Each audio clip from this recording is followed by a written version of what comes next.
You're listening to a program from the Bioneers Radio Archive. This week on the Bioneers, Revolution from the Heart of Nature. I create conditions conducive to life. You can create conditions conducive to life. When we do that, we've figured out the magic key. I'm Neil Harvey. Please join us this week for Millions of Elders, Biomimicry, and How Nature Would Do It on the Bioneers, Revolution from the Heart of Nature.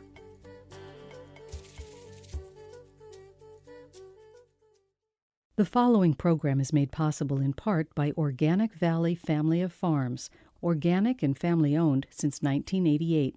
Learn more at organicvalley.coop. By Park Foundation, dedicated to heightening public awareness of critical issues. And by support from listeners like you, helping air Bioneers radio programs worldwide free of charge. Visit Bioneers.org. Welcome to the Bioneers, Revolution from the Heart of Nature. I create conditions conducive to life. We create conditions conducive to life. You can create conditions conducive to life. When we do that, we've figured out the magic key. It's all alive. It's all connected. It's all intelligent. It's all relatives. We stand at the threshold of a historic opportunity in the human experiment to reimagine how to live on Earth in ways that honor the web of life, each other, and future generations. It's a revolution from the heart of nature and the human heart. In this series, The Bioneers, Revolution from the Heart of Nature, we celebrate social and scientific innovators with breakthrough solutions for restoring people and planet, creating a future environment of hope.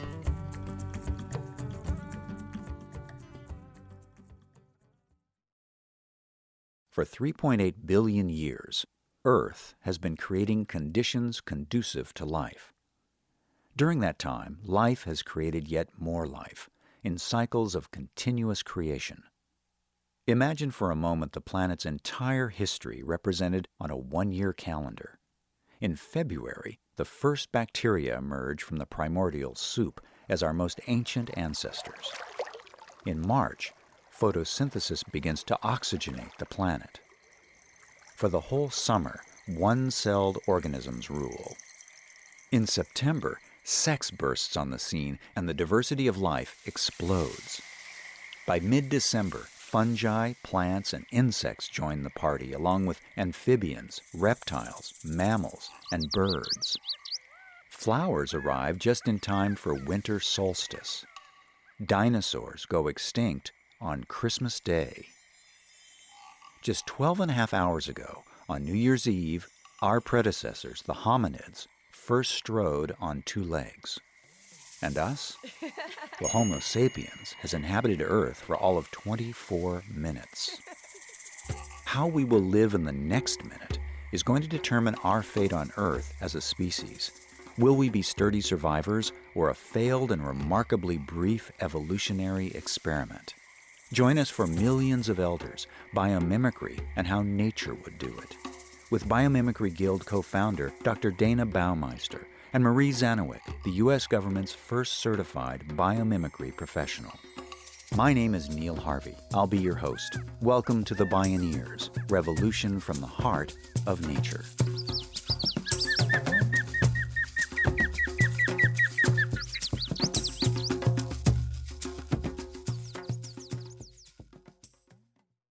Biomimicry is the conscious emulation of nature's genius. So what we mean by that is by conscious is that we actively seek answers to our problems from nature. And emulation doesn't mean that we just copy it, but that we look for the deep design principles that are shown throughout nature and we emulate those. And genius is the recognition that nature, after 3.8 billion years of research and development, has found ways to do things that are sustainable. As a species, humanity has made one really big systems error.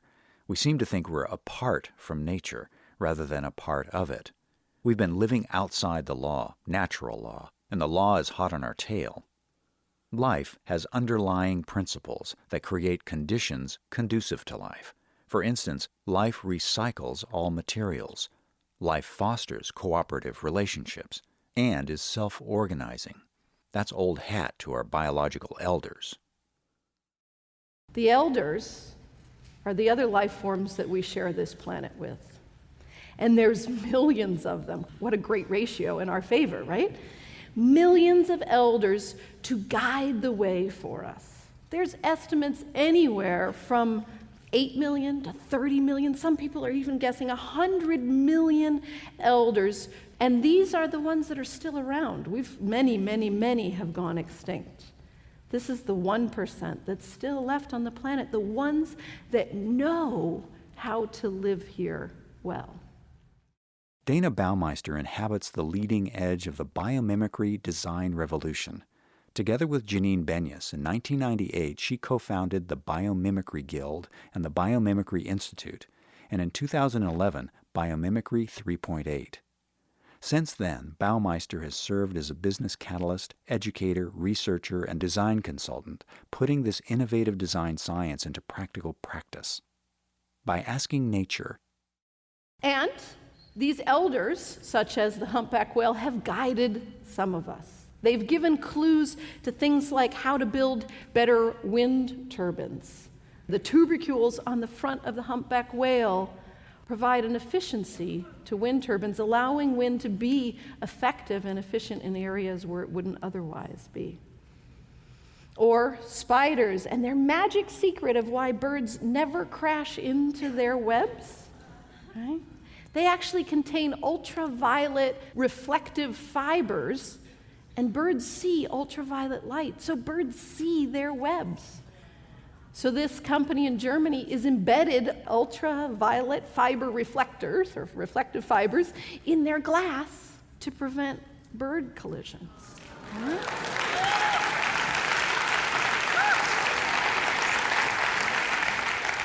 Or learning how coral and many of the critters in the sea who biomineralize, they sequester carbon dioxide and they put it into building blocks. They fix it into building blocks. And right here, just 50 miles south, Calera has perfected that process to make cement. So cement that actually sequesters carbon dioxide instead of producing carbon dioxide in its production. biomimicry is unearthing astonishing treasures from nature's recipe book that we can mimic for our technological and industrial practices. But it isn't just about making better stuff. It's about how we think. It's a crash course in environmental education taught by nature, and we're going to be graded on what we do with the knowledge.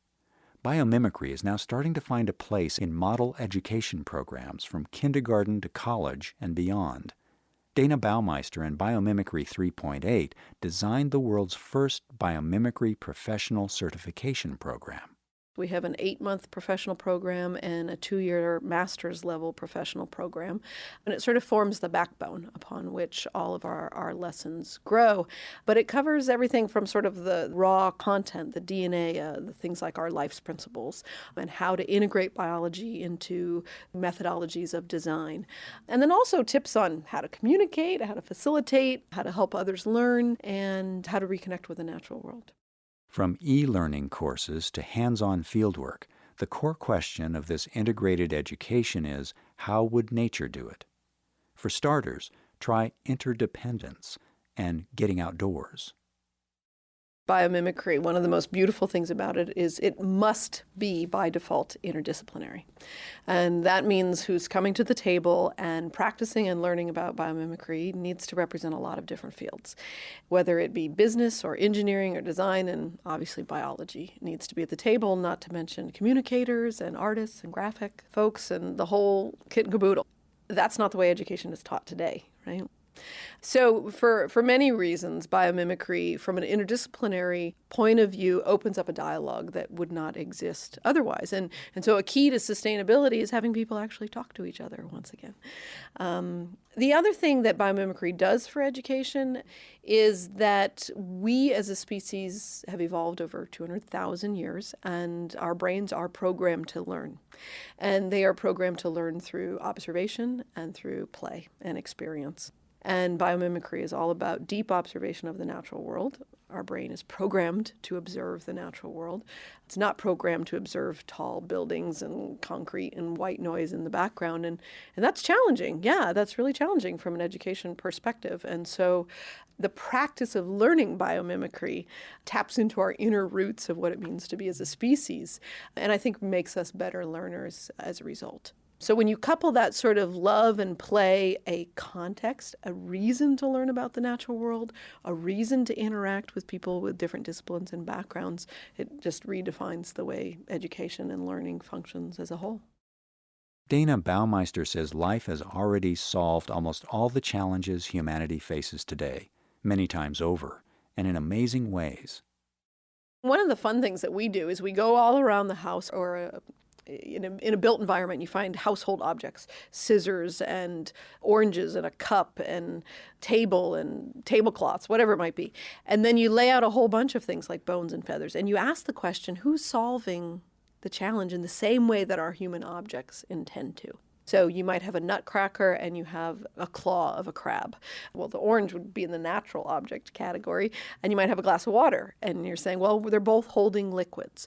And for people to make that connection that life is solving the exact same things we're solving for, you may have a beautiful shirt and you may have a beautiful feather. And you realize they're both building fibers, they're both creating color, they're both protecting from the elements. And for anyone to make that connection that our challenges are not ours alone is one of the first steps to sort of beginning to look and ask those questions. And perhaps most profoundly, getting the right answer starts with asking the right questions. So often we focus on what it is we want to have at the end of the day, the noun we're looking for, rather than what it is we want to do. And so what we came to realize early on, I'm trained as a biologist, is that in order to have that conversation with the natural world, to recognize that we have something in common, is we need to ask, what do you want to do? What is the organism trying to do? What is the ecosystem trying to do? What are we trying to do? And it gets us out of this framework and paradigm we're stuck in that says, well, if we're really trying to manage excess water, which is what stormwater management is all about, maybe sewer drains are not the answer, or streets designed with certain curvatures or slopes are not the answer. So how would nature manage excess water? And you begin to look and you see how a forest has a distributed sponge-like system, and then you start rethinking how streets are made. But if you have this preconceived notion that I need a water filter, then you will only get a water filter. If you ask, how can I clean water, you may look at a whole array of possibilities. The first biomimicry certification program in 2008 had 16 students from 5 countries, encompassing biologists, designers, engineers, and business people. Students wrestled with brain-teasing mysteries such as, does nature govern? Does nature have fun? And what happens when nature makes a mistake? When we return, the first certified biomimicry professional in the U.S. federal government shares some surprising insights. This is Millions of Elders, Biomimicry and How Nature Would Do It. I'm Neil Harvey. You're listening to the Bioneers, Revolution from the Heart of Nature. If you love Bioneers Radio, it's free and easy to support us. Just take a moment to post a review on our podcast on iTunes, Google Play, or wherever you find our show online. You'll be helping other people find and enjoy these incredible thinkers and storytellers. And thank you for helping us out. Students at the first 2-year training program for biomimicry professionals were encouraged to come with inquiring minds. In lively discussions, they discovered that nature is self-governing and self-regulating. And they learned something really important. Organisms generally try something different under only 2 conditions. Either they're facing a life-threatening situation and making a last-ditch effort to survive, or they have enough resources that they can afford to make a mistake, because it's fairly safe to try something new. But many times, making a mistake can kill you. For millennia, as the new kids on the biological block on a fertile and abundant planet, human beings have generally enjoyed plentiful resources. So for better or worse, we've been able to get away with some really big mistakes. Until now. Several prior civilizations already bought the farm as a result of exceeding nature's limits, but never before has that occurred on a global scale. We simply can't afford any more big mistakes. We need to change our way of living. That's where biomimicry professionals come in. The first certified biomimicry professional in the U.S. federal government has a history of thinking outside the box. Marie Zanowick was a self-proclaimed environmental activist who at the age of 26 decided to work inside the system.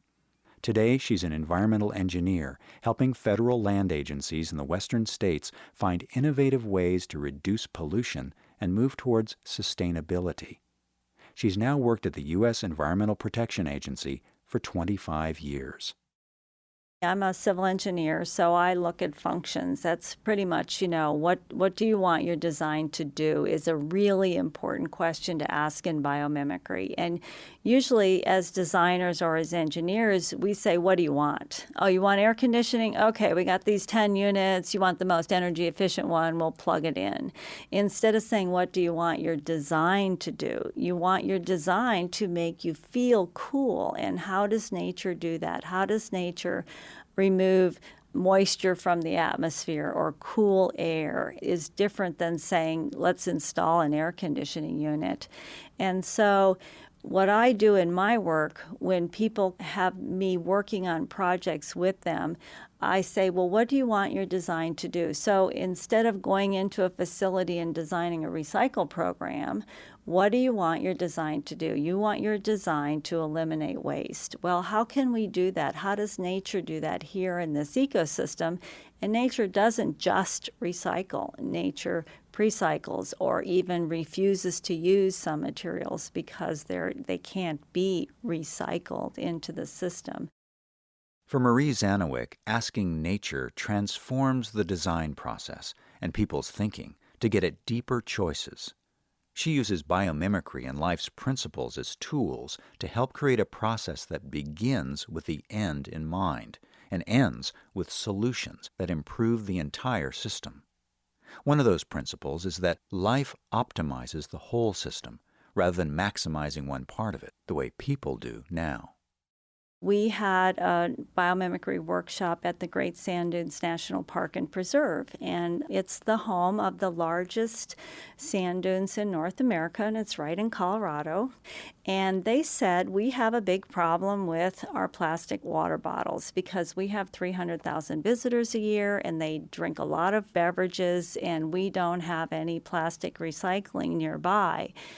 And they also said just collecting the plastic bottles and actually shipping them to China is not the best we can do. What else is possible?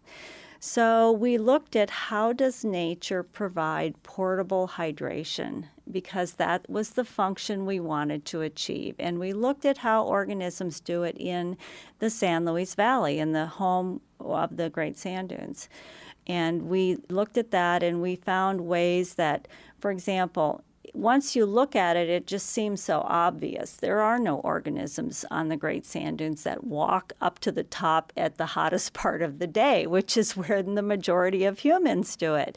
And so something as simple as the Park Service reformatting the things they did, they provided movies and their ranger talks and indoor activities under shade structures during that hot part of the day and send that message to their visitors that organisms don't go up on the dunes in the hottest part of the day, and we shouldn't either.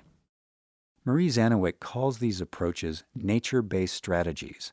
These strategies that work with nature also create more eco-literate park visitors, and they're starting to find wide acceptance among federal land managers. Zanowick went on to create a major biomimicry initiative at Yellowstone National Park using nature's operating instructions. Her vision is to change how the federal government thinks. We're starting to look at, well, how does nature produce, distribute, and store energy in the greater Yellowstone ecosystem, and can we mimic that? Because the federal government touches so many people's lives 350 million people visit the national parks every year. If they could get that story, and it doesn't even have to be the story of biomimicry, it's just like, this is how nature does it here, and that's why we do it too. It would become the accepted way of looking at a problem. And that would be my vision, is that biomimicry becomes the accepted way of addressing a problem in the federal government. And it would have enormous ramifications across society. We would start writing regulations that incorporate life's principles. We would start making strategic decisions about where we place things and how we place them in the environment based on how nature does it. And I think we could also regain a lot of pride in our country because we would be a government that looks to nature as a companion and as a partner in how we deal with all of the things we do as people. The EPA can enforce only laws passed by Congress. The Clean Air Act, for example, treats air separately from the water or the land. But when scientists, engineers, biologists, and business people start applying life's principles to an air quality problem, they find nature doesn't do just one thing. Nature does everything all at once as one system. And that realization presents people with an aha moment. It's a remembering of the way that as human beings we used to visualize and interact with the natural world. For me personally, that's what woke me up to the possibilities of biomimicry and why I wanted to pursue a degree and why I wanted to bring it to the federal government, is because when people get it, they're just so excited about the possibilities, and especially the young people who are looking for that, and they see other sustainability efforts fail for this reason or that reason.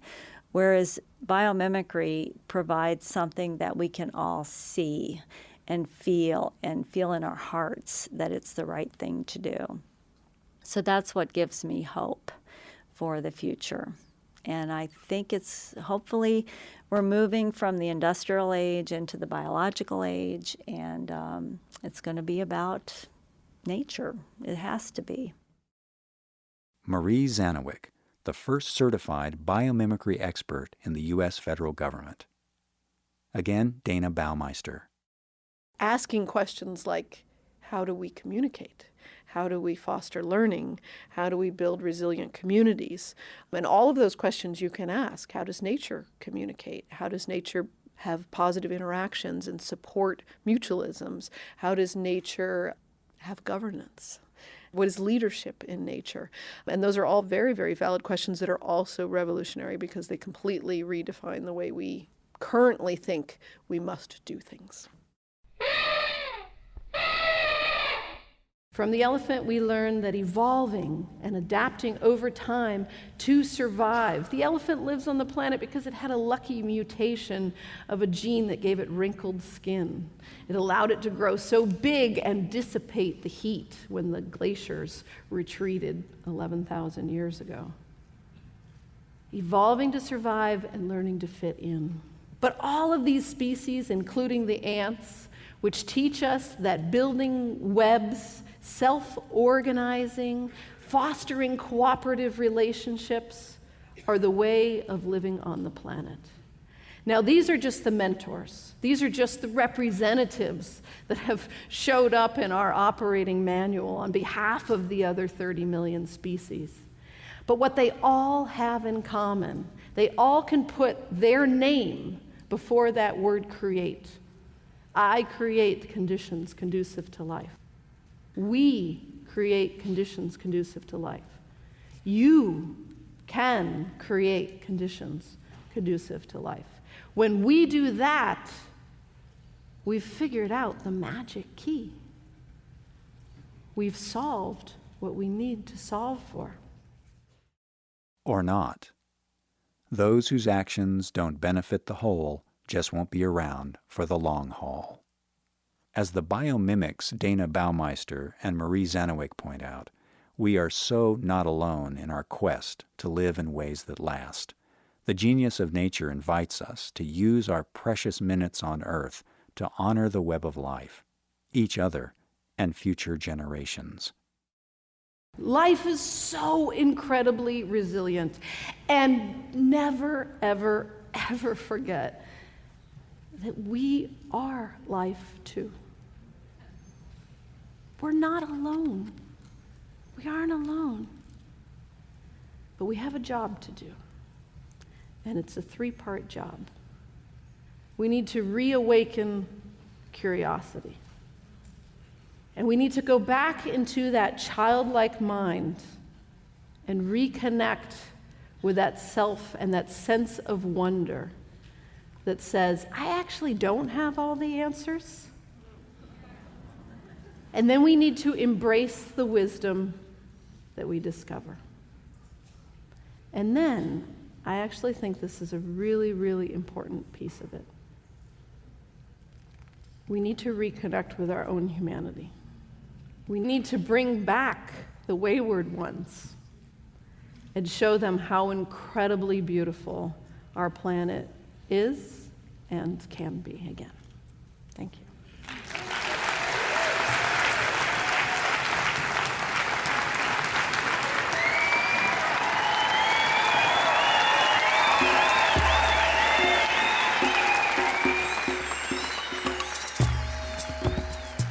Millions of elders, biomimicry, and how nature would do it.